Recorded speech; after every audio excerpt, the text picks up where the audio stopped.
जनवरी 2024 में लगातार चौथी बार बांग्लादेश के चुनाव में विजय हासिल करने वाली आवामी लीग पार्टी की मुखिया शेख हसीना को अंदाजा भी नहीं होगा कि महज 8 महीने के अंदर उनको देश छोड़कर भागना पड़ सकता है।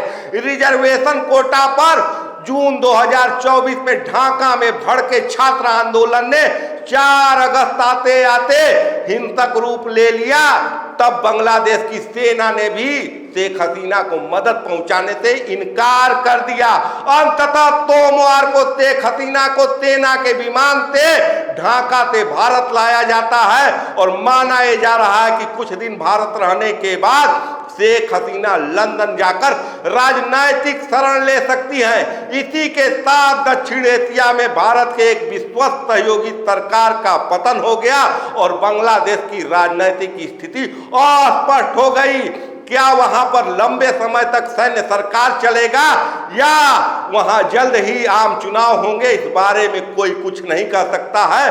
लेकिन कई वो वजह है जिसके वजह से बांग्लादेश को लेकर भारत की चिंताएं बढ़ गई हैं। पूरी दुनिया में वैश्विक स्तर पर कोई ऐसा नेता है जिस पर भारत आंख मूंद कर भरोसा कर सकता था तो थी बंगबंधु शेख मुजीबुर रहमान की बेटी शेख हसीना।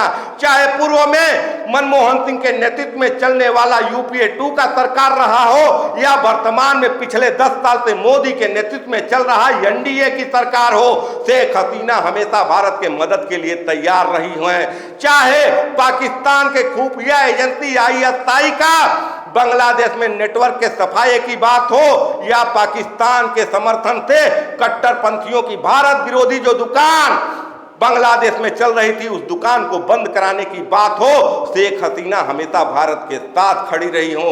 चाहे ढाका में छिप कर रह रहे असम के उग्रवादी संगठनों का सफाया करने की बात हो या सार्क या अन्य वैश्विक मंच पर भारत के समर्थन में आवाज उठाने की बात हो, शेख हसीना हमेशा भारत के साथ कंधा से कंधा मिलाकर खड़ी रही।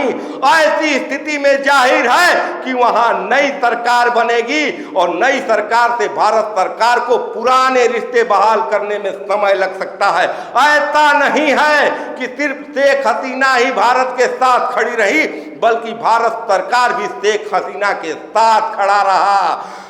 सीमा विवाद विधेयक 2015 लाकर मोदी सरकार ने 40 साल से चल रहे बांग्लादेश के साथ सीमा विवाद को समाप्त कराया और न केवल सीमा विवाद को समाप्त कराया बल्कि बांग्लादेश को रेल नेटवर्क, सड़क नेटवर्क और ऊर्जा परियोजनाओं का तोहफा देकर बांग्लादेश के विकास में भारत सरकार ने भी सहयोग निभाया।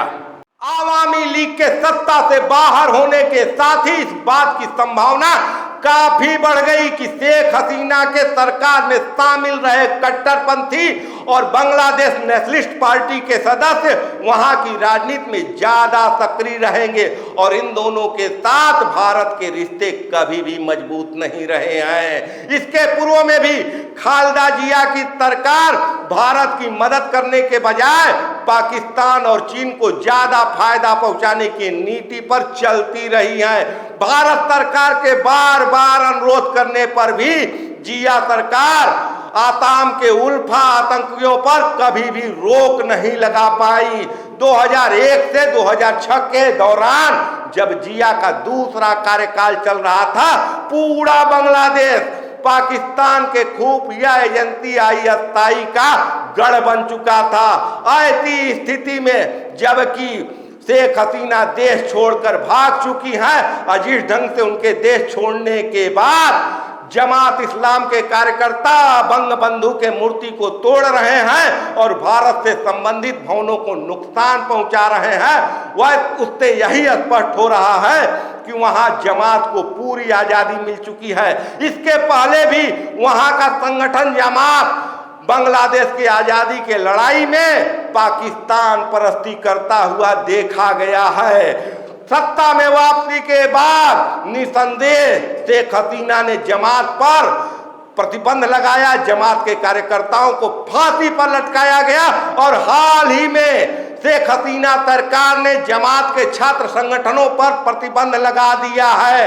ऐसी स्थिति में शेख हसीना के जाने के बाद पिछले इस साल जून में प्रधानमंत्री नरेंद्र मोदी और शेख हसीना के बीच में जो दिल्ली में दीर्घकालिक रिश्तों की जो एक मसौदा तैयार किया गया था, उसका प्रदर्शन किया गया था, जिसमें रक्षा उपकरणों का सहयोग के साथ बनाना था, द्विपक्षीय आर्थिक रिश्तों को आगे बढ़ाना था, ये सब सारे मुद्दे कटघरे में खड़े हो गए हैं। नए सरकार की इस पर क्या नीति रहती है, इन सब बातों पर पूरी दुनिया की निगाह लगी हुई है। आप क्या सोचते हैं बांग्लादेश के तख्ता पलट के बारे में? क्या वाकई बांग्लादेश में एक बार फिर लोकतंत्र की वापसी होगी? क्या वाकई में शेख हसीना की सरकार तानाशाह थी? अपने राय विचार कमेंट कर जरूर बताएं। देखते रहिए खबरों के खिलाड़ी। मैं आपका पंकज कुमार। धन्यवाद। जय हिंद, जय भारत।